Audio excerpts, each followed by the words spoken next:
Imagine a country with almost no oil, no natural gas, no iron ore worth mentioning. A chain of islands sitting on one of the most geologically active regions of the planet, where the ground itself shakes, the coastlines flood, and entire cities can vanish overnight. Now imagine that same country, less than 80 years after being reduced to rubble, becoming the second largest economy on the planet, a position it held for nearly half a century, a nation that today produces some of the most sophisticated technology in existence, the most reliable vehicles, and some of the most globally influential culture of the modern era. This is not a story about luck. This is not a story about resources. This is a story about one of the most deliberate, disciplined, and extraordinary national transformations in all of recorded history. This is the story of Japan. If you think you know how Japan got here, I promise you, you don't, because the real story is stranger, darker, and more inspiring than anything you've been told. Stay with me. Let's go back to 1853. A chain of islands, deliberately sealed off from the outside world for over 200 years. The ruling government had made a calculated bet. Isolation meant stability. No foreign influence, no foreign ideas, no foreign interference. And for a time, it worked. Then ships arrived in Tokyo Bay. Not trading vessels, not diplomats. Steam-powered vessels carrying technology Japan had never encountered, and the message they carried was unmistakable.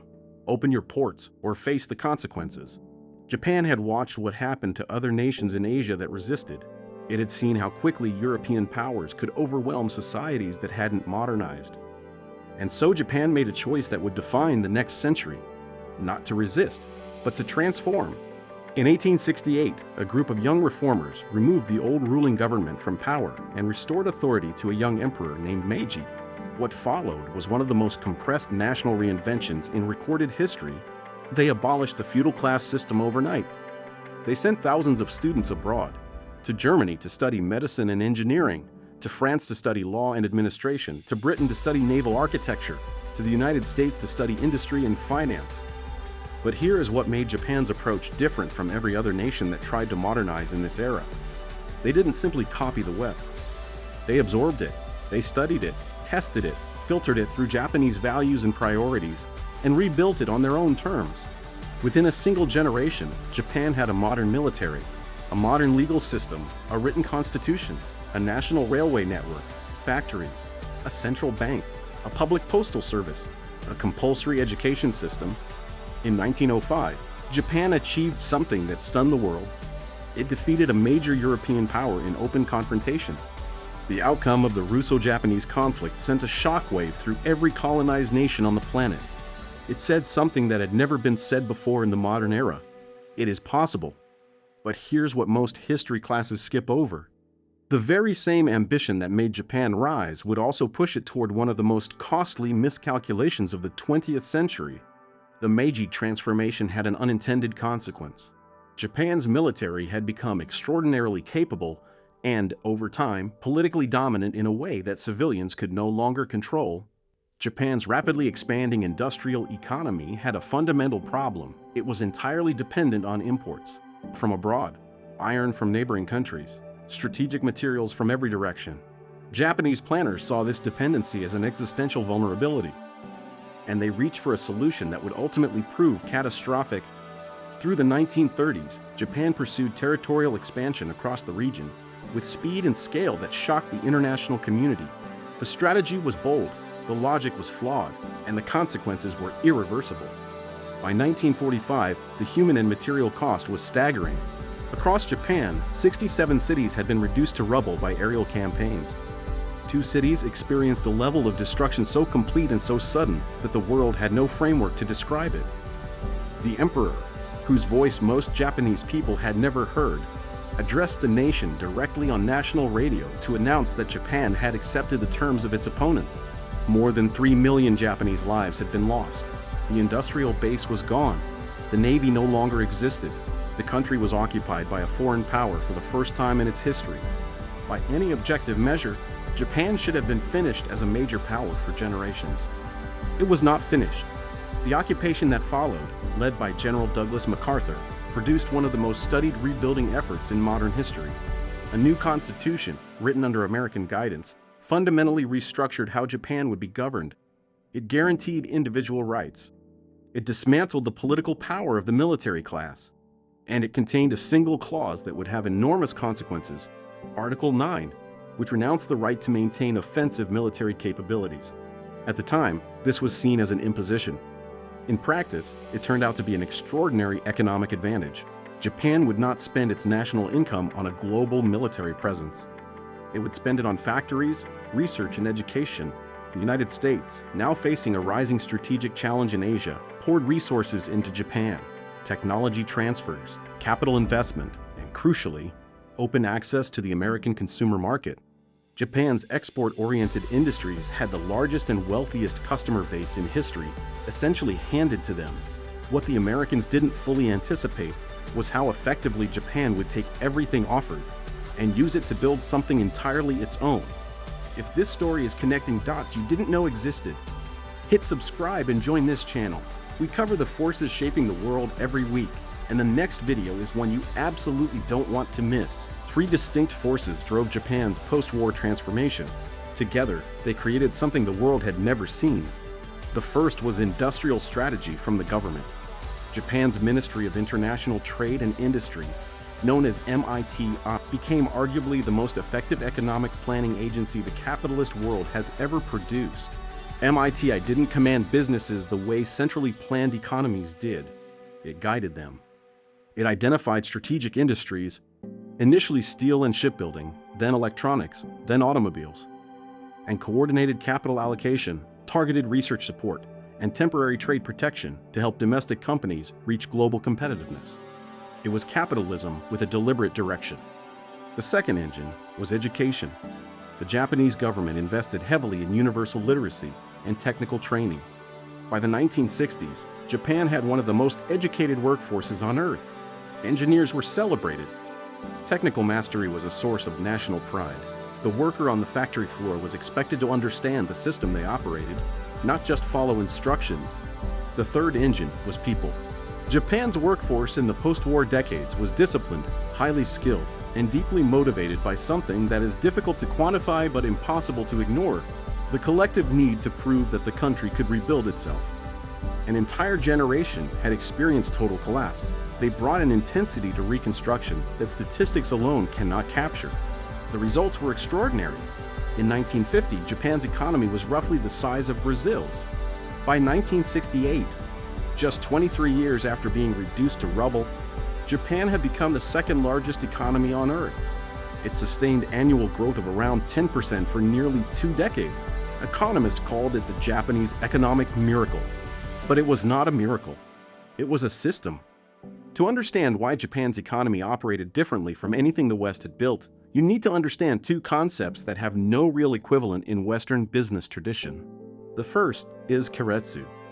These are vast networks of interconnected companies, manufacturers, component suppliers, trading companies, and banks, all bound together through cross-ownership, long-term commitments, and shared obligations. Toyota, for example, doesn't simply purchase parts from suppliers. It invests in them. It trains their engineers. It shares proprietary process knowledge with them. And it commits to that relationship across decades, not quarters. This structure eliminated the short-termism that has become the defining characteristic and defining weakness of Western corporate culture. When your bank is also your long-term shareholder and your major suppliers are genuine partners rather than interchangeable vendors, you naturally think in decades. You invest in quality, capability, and long-term innovation rather than managing this year's stock price. The second concept is Kaizen, which translates simply as continuous improvement. It sounds modest. Its impact was transformative. The principle holds that every person, at every level of an organization, carries responsibility for identifying small ways to improve the process, every day, without exception, not dramatic breakthroughs, not quarterly innovation initiatives. Small, daily, relentless refinement. Toyota's production system, built on these principles, eventually became the most studied and imitated management framework in global manufacturing history. Companies from Germany to the United States spent decades attempting to replicate it.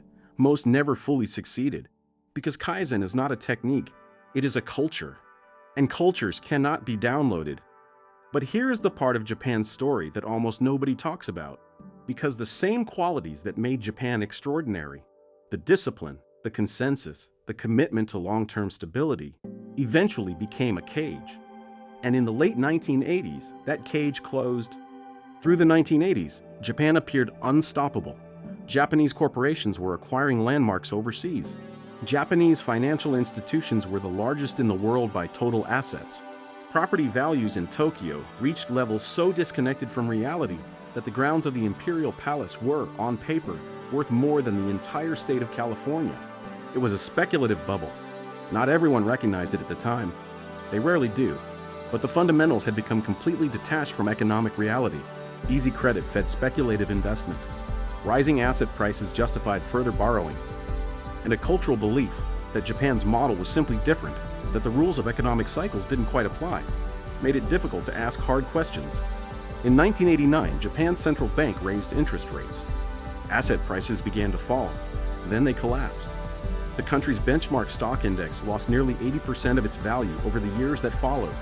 Property prices in some markets declined for 15 consecutive years. Financial institutions that had extended lending against inflated collateral found themselves holding a mountain of unrecoverable positions.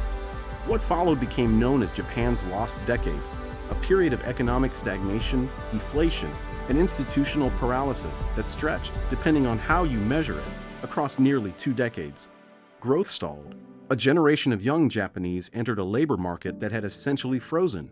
The psychological impact on individuals, on institutions, on Japan's sense of national trajectory was profound.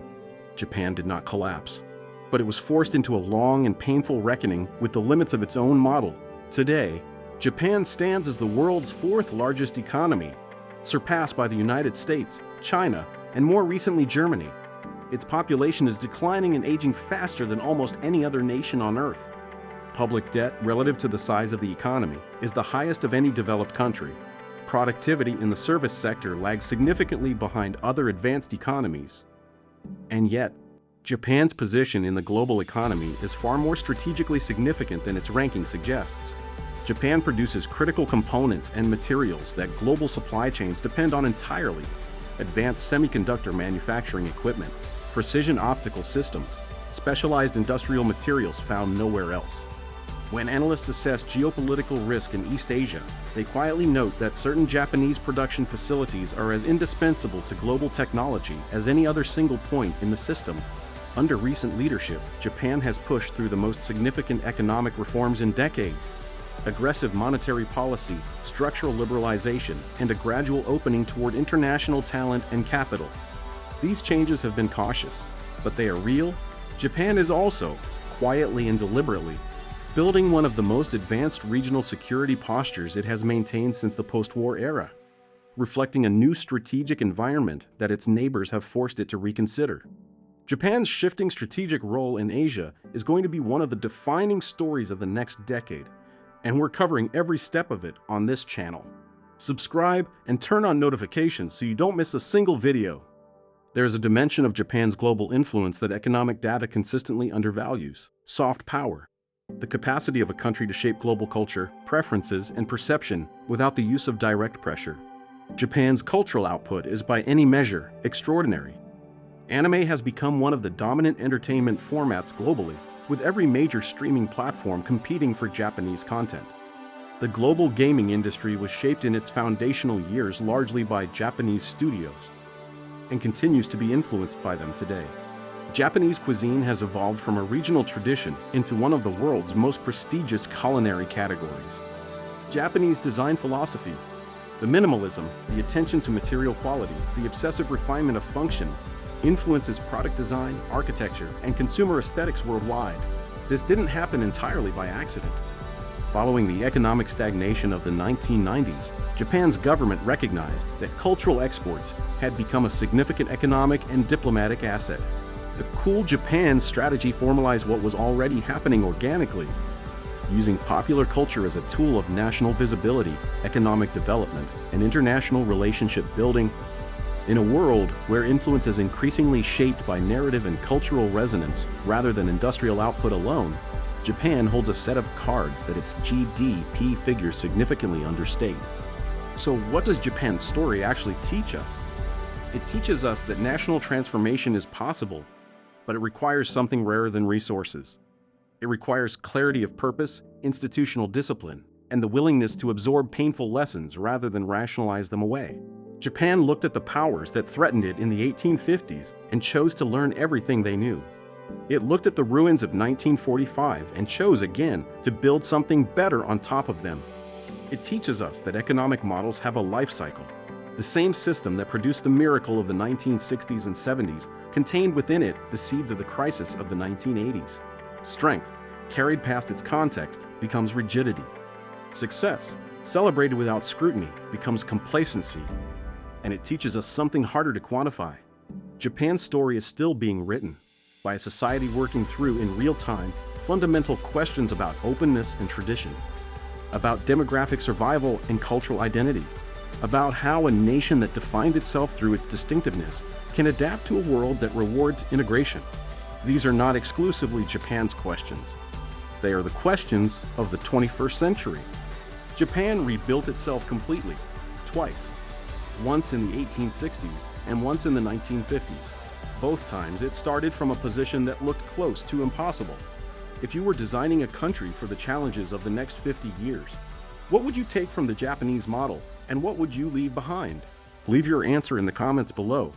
I read every single one,